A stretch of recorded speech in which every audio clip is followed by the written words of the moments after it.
Today's top story from the perspective of someone who's there. You are looking live. This just in. Not my beat. All right, today that expert is Dan Lust, legal analyst, host of the Conduct Detrimental podcast. Dan, what's up, man? Welcome back to the show. I guess I didn't do such a bad time the first time as an expert. So No. repeat yes, I'll take it. No, definitely not. I've been looking for an excuse to have you. That's the thing, though, with legal experts. We've had some good ones come on over the years, and it's like no one's ever super excited. Just like when you have to call your lawyers. You want a really good one on speed dial, but you don't necessarily want to have to use it. That's good. Usually when I get calls, people are in trouble. But listen, I bring good news. I bring good news, especially with our topic today. All good news. Okay, excellent. So you hear all this indemnification talk. For most of us, this feels like a giant nuisance in the way of getting a deal done. But what is it that you think Dan Snyder is looking for, and what is it that you think Josh Harris would reasonably be willing to give him? Okay, so let's kind of like take it from a 30,000-foot view. So there's a lot of people last week saying like, let's pop the champagne. Harris is ready to go. Like he's going to walk in tomorrow. He's going to, take over the keys to the draft, right? None of that's happening. I hate to say it. May 22nd is the real date that Josh Harris is going to get approved, assuming he does get approved. But all that's really happened between, I think it was Thursday and today, really you have a non-exclusive agreement that's signed. So congrats. Josh Harris is likely going to be approved. With the NFL, kind of when they look at that agreement, that'll likely get approved. But until the owners lay hands on this on May 22nd, it's going to leave open for somebody else, not necessarily Josh Harris, or maybe Harris if he feels threatened with someone else coming in, potential more money coming in, to up the offer. So the offer, Craig, as you pointed out, can be upped in terms of money, or it can be upped in terms of its terms. And that's where we get to indemnification. So, we can have a conversation about it. But I think if you're Snyder, I'm not sure how much he's concerned about these lawsuits, but then again, right, there's too many lawsuits to count. So that's where indemnification comes in. Right. And well, that's kind of what I want to get to is like the Athletic reports this morning. And I will say like AJ Perez from Front Office Sports also reported the exact opposite. He said that this reporting is not true. So who knows exactly where we are. But like when we talk about indemnification, it's indemnification from what? There's lawsuits. There's a Mary Jo White investigation. Like the Wilkinson report came with a $10 million fine. If the NFL fines the Commanders $10 million, could there be a clause that says either Snyder or Harris is responsible? And does that fall under this indemnification classification? Like, what is it that Josh Harris can, and also because like there's federal investigations here, cannot provide? So let's get into the weeds. I'm not sure. I'm not really concerned that I don't think it's the money, right? Which, Craig, we're talking about a $6 billion sale. I don't think Snyder would be making this much of a stink over $10 million, right? He's a petty man. Yeah, you might be right.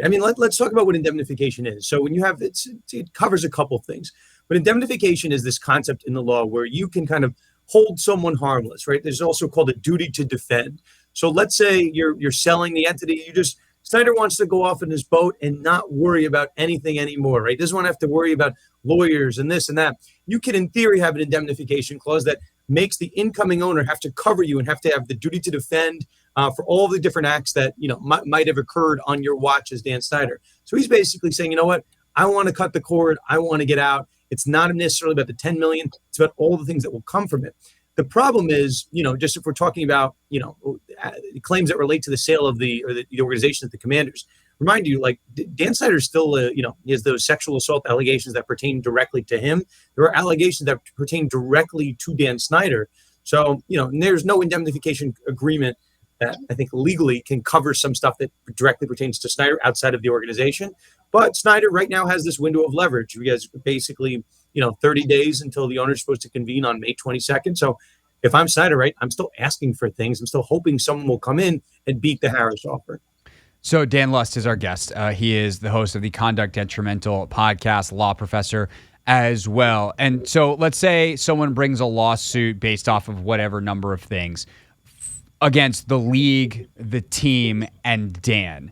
Could the indemnification clause theoretically say like, hey, I'm going to stay on my boat. You guys fight this on my behalf?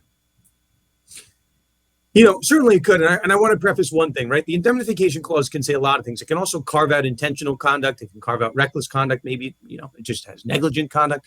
There's this battle of the forms here. And the question is, right, Craig, as you just laid out, you could have basically a one-way indemnification clause. It only works one way. It doesn't work the other way. It's not going both ways. So, but it's just a question of leverage, right? Snyder, don't get it twisted, right? Snyder is ecstatic that he got a $6 billion offer from someone like Josh Harris, right? He turns an $800 million investment into a $6 billion, windfall on the other end. I mean, that's fantastic. Now, if Snyder pushes too hard, right, this is by no means a term sheet where, that Josh Harris has to move forward. It's non-exclusive, right? That's the whole purpose of this. So, if they can't agree to the terms on the other end, this is talking to a friend about it in the industry. Right now, my understanding, and again, somebody, that's talking to the parties involved, my understanding is that a term sheet has been signed. A term sheet is not the full agreement. It's not everything. It doesn't speak to the indemnification clause. It doesn't speak to the other bones of that agreement. Craig, a term sheet could be like 2 pages. I've seen term sheets that have been 1 page, and the actual agreement after that could be 30 pages, right? That's where the devil's in the details. So until I see the actual agreement get signed on the back end, until we see the owners approve it, I'm not doing victory laps yet. I've seen some very strange things in this Washington circle. No doubt. Well, and that's the reporting that started with Sportico yesterday, is that there is an agreement that has been drafted, and they are taking the unusual step of sending it to the league to say, hey, can you guys look at this and make sure we didn't mess this up? And part of that is apparently because Dan is just not in communication with the league. Dan Kaplan from The Athletic reported that this morning, is like the reason that this is happening, this step is happening when often it does not, is because normally the owner that's selling takes care of it. Normally the owner that is selling is like, hey, NFL, here's the agreement. Can you guys look this over real quick? And it all happens internally. But instead, Josh Harris's group is having to send this agreement to the league to look at it because Dan is so checked out and refuses to talk to anybody in the NFL. Yeah. I don't know. I don't know if we can necessarily read that much into it. Snyder has been checked out. But then again, whenever we think Dan is not in the picture anymore, he seems to rear his ugly head. So, listen, there's a lot of things about this that are odd. The fact that we are talking about a term sheet being signed and a purchase agreement being signed after that, right? We don't have this conversation, right? The Denver Broncos got sold a couple months ago. No one cared. No one cared until the day the actual ownership changed. So listen, my red flags are always up with this Washington situation. I'm confident at this point that the team will be sold. So that's, I guess when it happens, people will cheer. I'm not ready to say that it's going to be Josh Harris, right? That's the whole point of a non-exclusive agreement. That's the whole point why you're seeing these whispers about the indemnification clause, why some random, I don't know who this guy was that has the $7 billion. He's going to be on our morning show tomorrow at 8 a.m. So we'll find out. He's going to be on the show? Not this show, but our morning show will be on at 8 a.m. tomorrow. But think about what he's offering, right? What's the guy's name? Brian Davis. Yeah, Brian Davis is offering, allegedly, right? I want to make sure we cover our terms here. Allegedly, $7 billion in full indemnification. Now, I from what my understanding from what the various reports and research out there, I'm not convinced that Brian Davis has $7 billion or $7 billion cash, which is required. He's going to need to have a lot of money up front in terms of cash. I don't know if he has that, but that could be the mechanics of a deal that if someone like a Jeff Bezos wanted to step in at the 11th hour, listen, offer 6.25 and a higher degree of indemnification. So if you're Josh Harris, that's what you'd be worried about, that someone still can come in here. So maybe that's Harris, maybe applying a little bit of PR here. And Craig, you don't know this, but my background is in PR. Worked for the Giants for 4 years, right? Maybe they're saying, you know what? Let's leak this to the media that we're talking to the NFL. And maybe that'll make Dan think twice about trying to double cross us at the end and having some more bad PR. So maybe that's what it is. But it's certainly odd that we're hearing this as like a main news cycle in the national media. I'm from New York. This is news over here, not just news in D.C. Dan Lust is our guest, now a law professor, host of the Conduct Detrimental podcast. So the Brian Davis part and the fact that Steve Apostolopoulos, as a.k.a. Canadian Stephen A's name, still come up is interesting. But there's also, I think most of the reporting and the people that I certainly trust in these things think those two have no chance of passing the vetting of the NFL. That Brian Davis has a long history of fraud or not paying people or all kinds of things that would be red flags that the NFL owners would be like, I don't care how much money he says he has and how much of it is in cash. That dude's not joining the club. Same for Steve Apostolopoulos, where he doesn't seem to have the funding that would meet the thresholds and requirements. So the idea that he could all of a sudden get it and beat Josh Harris's bid seems very, very unlikely. But from Dubious. a legal, yeah, there you go. That's a great word, dubious. So the kind of legal question I would have is like, what processes are in place and what level of control does each party have here? Because Dan could be like, I'm selling it to the $7 billion guy, and I'm going to make you guys say no. And then what ground does the NFL have, and what legal recourse could Dan potentially have when they're like, absolutely not, we do not approve this sale, and Dan's like, well, you guys are just trying to screw me out of $1 billion. I mean, it gets down to this question. Craig, what do we think owners care about most? If you had to pick one thing.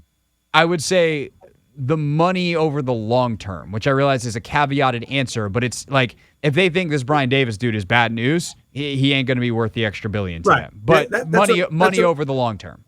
That's what I'm getting at. It's money. It's not just a pure cash grab, right? Like, congrats, the team sold for, let's say, $7 billion if Brian Davis, somehow manifests this money out of thin air. But hey, we're not sure if he actually has $7 billion, number one. But number two, you have to ask the question of like, do we actually think this guy's going to run the franchise successfully? So, that's we looked at Washington for the last 20 years. Dan Snyder has a lot of money, right? He's got yachts. He's flying all over the world. He had the money, and the organization's been run into the ground. So maybe you want someone like Josh Harris, who has affiliations. I think he has a minority share of the Guardians, the Steelers. He's got teams. He's got the Sixers. This guy knows how to run a franchise. He's involved in every sport. He's not going to embarrass the team. He's not going to embarrass the market. So maybe that's what you want at this point. You're not in it for a pure cash grab. So, different conversation if Bezos is throwing around $7 billion, you can have that conversation. But, if it's $7 billion from some Joe Schmo who has lawsuits and default judgments against him and lawsuits against, pretty high known athletes, maybe you want to just stay clear of this person. Yeah. Dan Luss with us. A couple more questions for him real quick.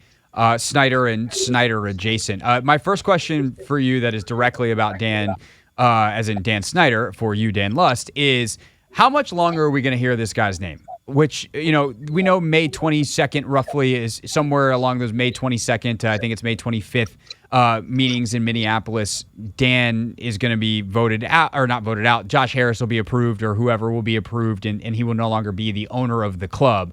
But he's still got like federal cases with taxes and the FBI and everybody looking at him. He's got the lawsuit in Virginia from the basically the same one that happened in DC and Maryland about season tickets. All these kinds of things still floating out there.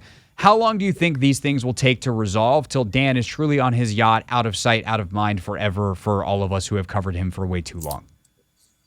I mean, let's say we were in a world where this team was about to be sold, and you have, I guess let's start here. The reason you have all of these different elements, right? You have the consumer fraud case, you had the congressional hearings. It was because Dan Snyder was being so, rubbing it in people's faces that he wasn't going anywhere, right? He wasn't going to sell the team. So I think you had a lot of people motivated with the pitchforks because Snyder wasn't doing anything about it. So now you have a different situation. You have a situation where Snyder, again, I have no bones and no bias in this race. He appears to be on his way out. Now, do you have those same motivation to pursue those cases?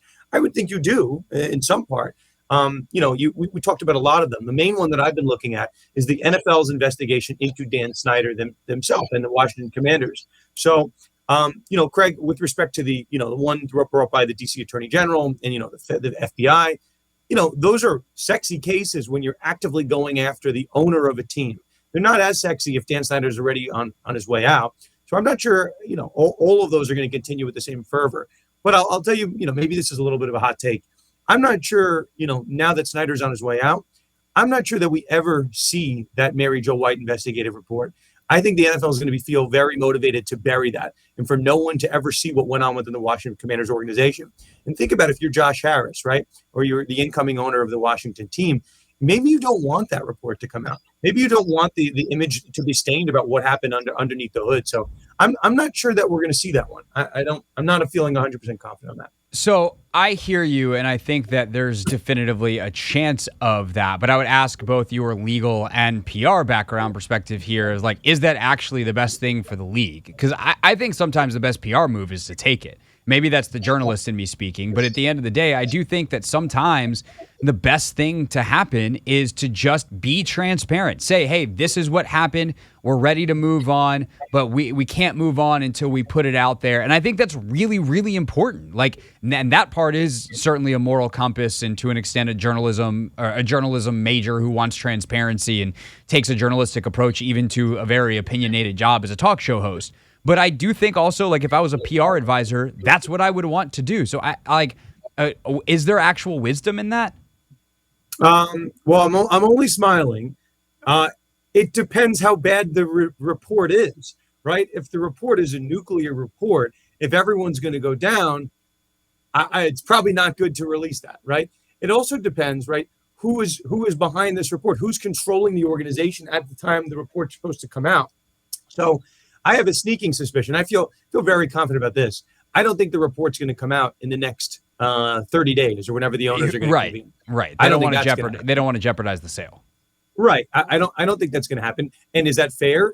From a journalistic standpoint, like if the report is ready to go, why don't we just release it? Maybe that should impact the value of the franchise. Now, when Josh Harris or whoever it is takes over, I don't think that person's going to want that report to be released. And, we'll see what comes of it. But yeah, I mean, at the end of the day, if it's not that bad, right? If we were making it a bigger deal in the media circles and the sports law circles, and if it's not that bad, okay, just own it, right? This was a prior organization, prior leadership. But you'll see, right? I don't think Josh Harris is going to clean house and fire everybody up and down. So he's got people he's going to have to protect. People have friendships within the organization. So I'm not feeling, right? I don't think the odds are minus 500 that this report gets released. I think it's much closer to like a, minus 110 special. I think it's very much a toss up. Yeah, I will say that most of the things that we know about that are being investigated happened like the Jason Wright era. So most of the people have changed out and changed over. Obviously, that also is pre-Ron Rivera era. So I don't know how many people would have to get cleaned out. It might be a much easier cut. But you're right in terms of like the headlines and all those kinds of things. They just want to move forward.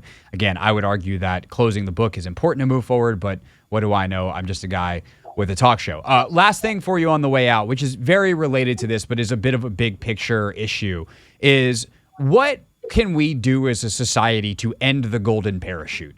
Because at the end of the day, Dan Snyder is going to get to sell this team for $6 billion and walk away with, $5 billion in cash minus whatever he has to pay in taxes, which will be a lot, but will still be billions of dollars. And that, considering what he's accused of doing and what we very much know he allowed to happen, it just doesn't seem fair. We've seen it in many other industries as well, with many other people getting lots of money. We saw Jerry Richardson get to sell the Panthers, like Robert Sarver just sold the Suns. What can we do to make this stop where there feels like there's more consequences for people that don't end in them just losing, not even losing their team, having to sell their team for $1 billion, boo-hoo? I mean, you brought up Sarver. My understanding is that Sarver on his way out wrote checks to everybody, a lot of the employees on his way out. So, I mean, there's some positive. Good for him. Yeah, listen, we talk about the good and the bad. Listen, golden parachute's only not good when it's Dan Snyder. There's probably a lot of people that deserve that golden parachute. They put years into a particular company, but then you have the bad players, right? Like the Jerry Richardsons, the Robert Sarvers. You probably go back down further, Donald Sterling's. Where people maybe, and for Dan Snyder's purposes, what good has Dan Snyder done to the organization? He seemingly drove the plane into the ground every year for the past 20 years, and they haven't even lucked into a Super Bowl winning season or a season 12-4 season or anything like that. So, it's the nature of the beast, right? You have these billionaires that have these teams because they're smart at investments. And what did Dan Snyder do? He was good at one thing. He parked all of his money, right? A lot of it, not all of it. He parked a lot of his money in an asset, a sports team 20 years ago, and it raised. So, obviously Dan Snyder's done a lot of bad things on and off the field. But that's the way the country works. He made some good investments. Unfortunately, gets to pocket. I mean, listen, I'm with you. I don't love that Dan Snyder gets to walk away from this making 5x his initial investment. That's insane to me. But, it just kind of comes with the territory. Yeah, but it's one thing if you're an executive at Goldman Sachs and you do a good job and eventually you retire and okay, I'm not saying you shouldn't get your pension, you shouldn't get your payout at the end if you do a good job and reach the end of your road. That's not what I'm talking about. I'm talking about people who get thrown out of companies because they do bad things and the reward for getting thrown out. And look, sometimes I understand it's an executive kind of taking the bullet and it's not really anything they did. And perhaps they could have done a better job, but there's some gray area there. I'm talking hey, executive X or owner X did a bad thing or is directly responsible for many bad things happening, and the result is they get thrown out with a lot of money. Yeah, listen, Craig, I know what you're getting at, but listen, maybe someday the radio is going to kick you out, and you're going to get a golden parachute, and you're going to be like, "Oh, why did they say those things on air?" Listen, we got to be fair to everybody, okay? Listen. If you get a golden parachute, it's fine. If I get one, it's fine. It's just wrong if it's Dan Snyder. So we might need to lobby Congress to make some rules to go after Dan Snyder and only Dan Snyder. Dan, first name, last name Snyder, not Dan Lutz. Dan Snyder.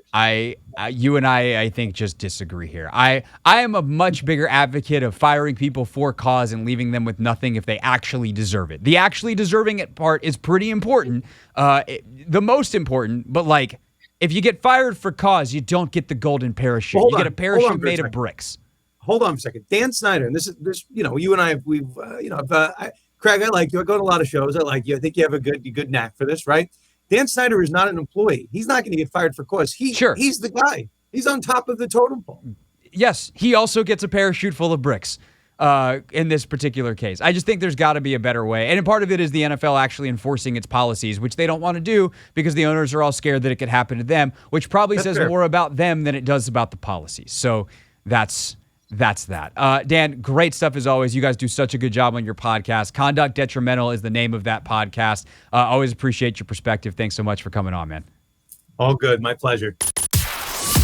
This is the Hoffman Show on the Team 980 and the Odyssey app.